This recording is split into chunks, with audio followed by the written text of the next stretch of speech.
Hadirin yang berbahagia, pada kesempatan yang baik ini izinkan kami melaporkan penyelenggaraan kegiatan pelatihan ekonomi kreatif tahun 2020 sebagai berikut. Yang pertama, nama kegiatan. Nama kegiatannya adalah pelatihan ekonomi kreatif tahun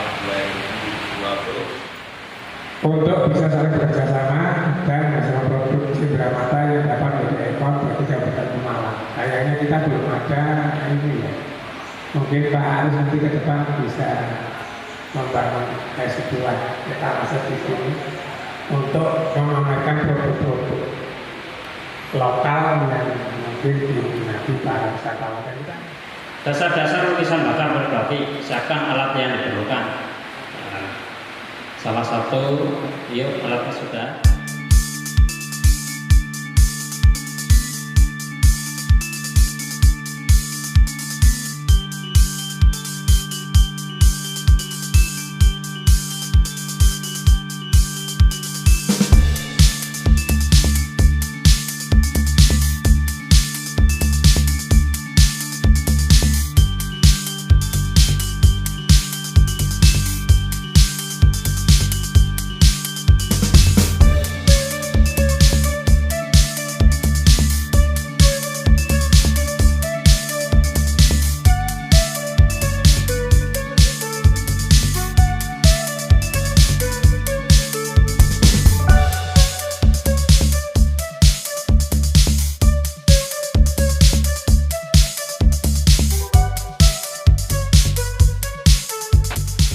Ya teman-teman, ini kita coba memberikan pelatihan untuk para pengelola objek wisata biar mereka bisa menciptakan sebuah kreasi untuk menciptakan cindera mata yang khas Pemalang. Ini namanya itu pirograf atau lukis bakar. Lukis bakar itu sebenarnya dia mengalihkan dari kita media pensil dan kertas menjadi sebuah alat yang namanya pirograf seperti solder dan kayu. Dan ini kalau secara nilai artistik menurut saya lebih mempunyai nilai artistik dibandingkan dengan sekedar kertas dan pensil. Ini peserta pelatihan ini dari mana aja Pak Aris? Yang pertama ini dari Purana Farm Land, jadi objek wisata baru yang di sana memberikan edukasi kepada pengunjung bagaimana beternak secara modern. Kemudian berikutnya di ini dari Pantai Widuri sendiri, dari Pantai Widuri yang memanfaatkan andalan wisata pantai. Kemudian dari sebelah sana ada dari Sikasur yang memanfaatkan arung jeram atau raftingnya. Kemudian ini komunitas pemuda dari pondok pesantren Mereng dan Karangtengah. Ini juga mereka berpotensi untuk mengembangkan kemampuannya di kampung KB Desa Datar. Jadi mereka di Warung Pring itu bekerja sama dalam sebuah jejaring. Proyeksi ke depan untuk lukis bakar ini sebenarnya untuk apa, Pak? Pemalang kan sampai saat ini belum ada satu cenderamata yang ikonik, yang punya khas bahwa inilah cenderamata Pemalang. Nah, harapannya dengan keterampilan yang mereka bekali saat ini, mereka ibaratnya kita bekali untuk menggunakan pisau. Lah, pisau itu mereka mau gunakan untuk motong daging silahkan, motong buah silahkan, motong apa saja silahkan. Nah, dengan kemampuan ini mereka bisa memanfaatkan potensi yang ada di sekitarnya untuk menjadi sebuah cenderamata yang tentunya memanfaatkan, harapan saya itu limbah mungkin ya kayak contoh sepele itu seperti buah mahoni. Buah mahoni kan ada kulitnya. Lah, kulitnya itu kan orang biasa pasti itu nggak dipakai. Nah, kalau orang kreatif itu jadi dibikin sebuah hiasan, menjadi gantungan kunci yang saya kira sangat punya nilai artistik.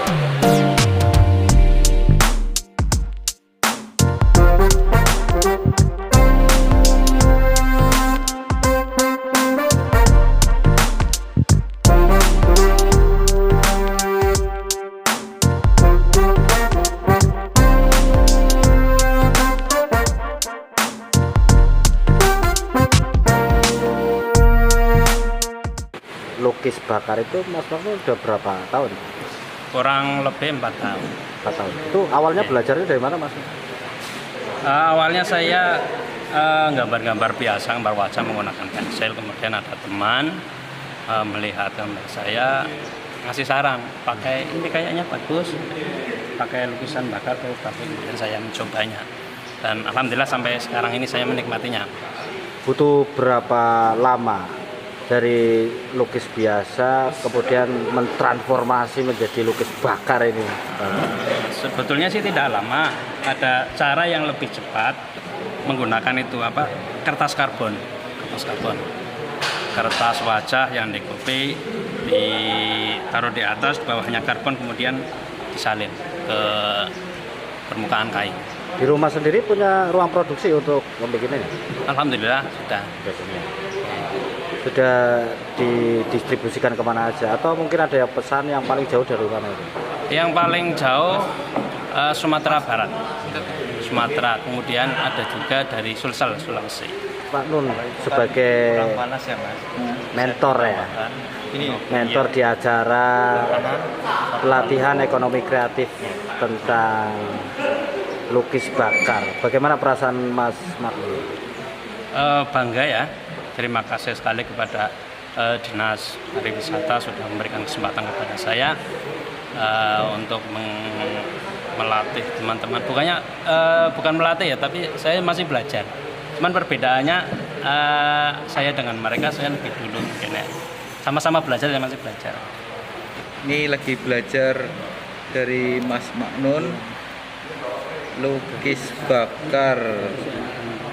Media yang digunakan ini ada kayu, ini seperti solder ya sebenarnya kalau kita lihat sehari-hari, cuman ini sudah dimodifikasi sama pelaku aircraft dari Mas Maknun sendiri. Mungkin kalau untuk tahap awal seperti saya mungkin agak ngeredek ya, gemeter karena tidak terbiasa, apalagi ini mungkin ini awal pemula ya Mas ya untuk tulisan itu. Pemula, nanti selebihnya kalau mereka punya kreatif sendiri bisa lukis wajah, desain lain-lainnya gitu.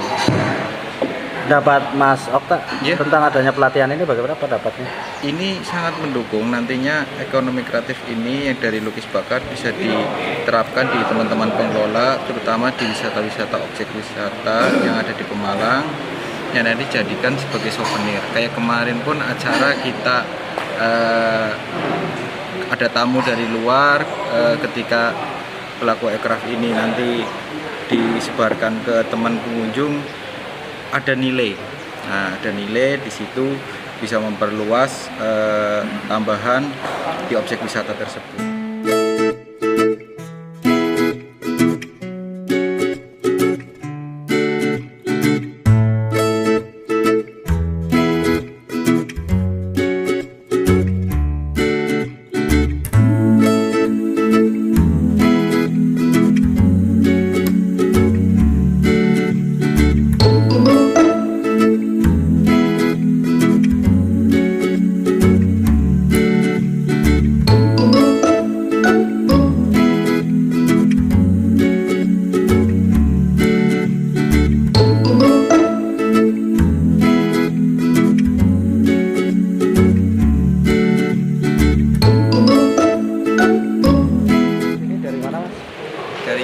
Pring.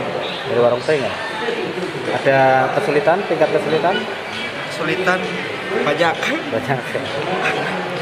Ini Karena masih pemula sih. Oh, baru pertama ya? Baru pertama kali. Terus perasaannya ikut pelatihan ini bagaimana?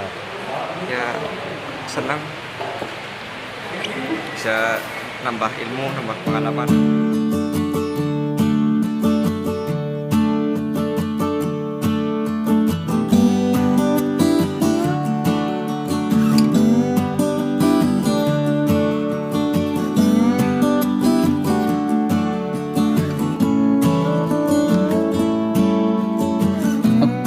Orientasinya apa jadi setelah kelompok jenengan mengikuti pelatihan ini? Dengan adanya terima kasih ya untuk Pak Aris dan semua kru. Dengan adanya pelatihan ini, menurut kami itu kita hidup di zaman pandemi seperti ini harus lebih kreatif. Apalagi diri-diri ini sering terjadi ruh, karena itu banyak membawa sampah laut. Nah, sampah laut itu bermacam-macam.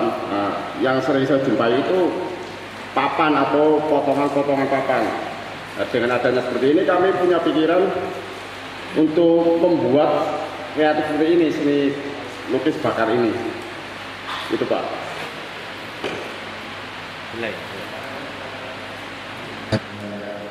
Berterima kasih sekali kepada pemerintah Kabupaten Pemalang, Dinas Pariwisata, Pemuda dan Olahraga Kabupaten Pemalang memfasilitasi adanya pelatihan ini. Saya berterima kasih sekali karena ini suatu ilmu bagi saya, bagi kami di pemuda atau kelompok desa Sekasur. Untuk ini kita memanfaatkan sampah-sampah juga yang ada di sungai. Apabila habis banjir itu kayu-kayu yang berserakan itu banyak, kita bisa dimanfaatkan untuk kerajinan atau souvenir lainnya, dan bisa dibuat lukisan bakar seperti ini. Dan kita juga setiap hari kita mengambil sampah di Sungai Juru Bengkawa itu sampah bukan dari plastik tapi kebanyakan dari kayu. Kita bisa memanfaatkan kayu tersebut buat kerajinan seperti ini.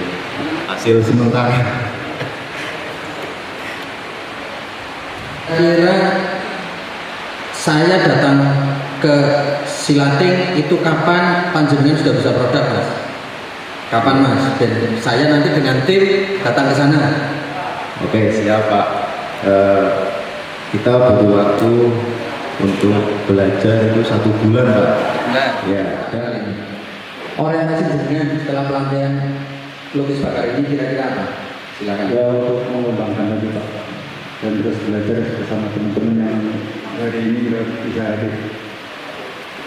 Kira-kira media yang jenengan gunakan kalau tadi dari teman Wiburi maupun Sikasor itu sampah-sampah yang berserakan di laut ataupun di sungai. Kalau panjenengan kira-kira apa nanti? Kami dari limbah kayu Pak. Limbah kayu.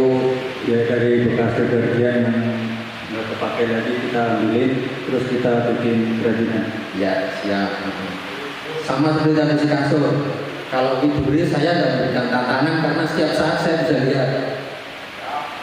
Kalau Lembang, kira-kira berapa waktu saya berkunjung ke sana dengan siap berproduksi? Seminggu cukup. Seminggu cukup bertemu belum ada alatnya. Nanti alatnya kita bawa. Dengan pulang nanti bawa alat. Alhamdulillah. Iya.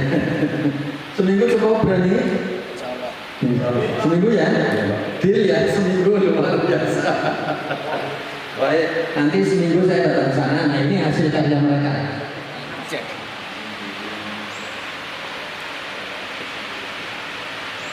Ya, hasil karyanya meskipun tadi datang terlambat, tapi ternyata karena ini mudah sehingga langsung bisa menyesuaikan. Nah, inilah hasil karyanya. Untuk tim Purana kira-kira orientasi panjenengan setelah pelatihan ini bagaimana? Silakan. Ya, terima kasih. Ya mungkin setelah kita belajar bareng di sini tentang ukir bakar, mungkin kita lebih maksudnya bisa memperkenalkan yang namanya ukir bakar itu, karena di Purana, khususnya di Purana Famlen, dekat-dekat Purana Famlen itu banyak kerajian, Pak. Banyak kerajian dan sampahnya itu cuma dibuat kayu bakar ditaruh.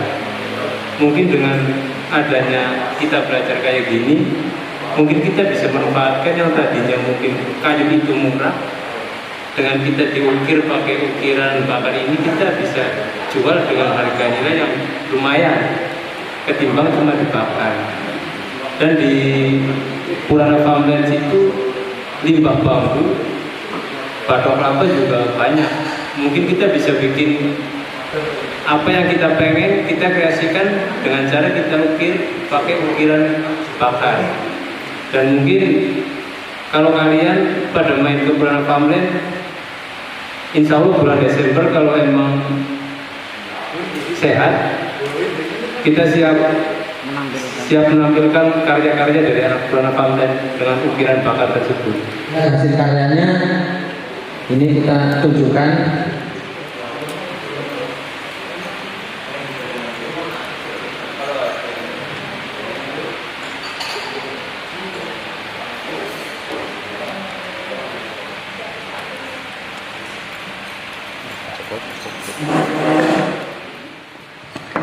Oke, setelah mengikuti pelatihan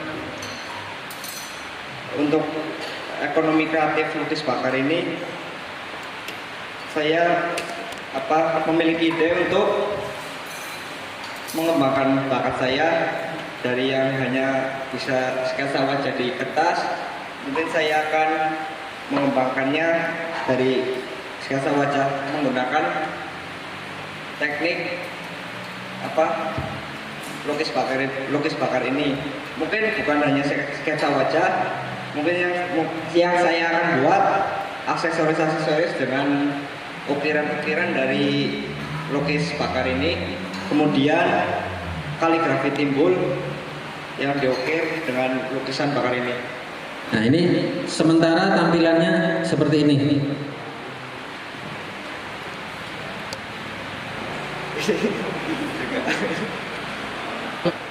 Kasih lukisan seperti ini, saya yakin harganya akan lebih dibandingkan centong biasa. Dan ini nanti bisa mungkin menjadi cenderamata perkawinan ataupun yang lainnya. Kemudian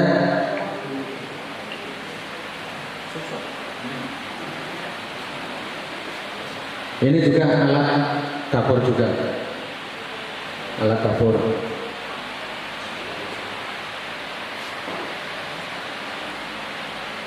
Nah, ini maksimal hasilnya seperti ini. Mungkin jam kalau di kantong ini. Sebenarnya Mas Manung di rumah ini banyak sekali produk-produknya, termasuk lukisan wajah.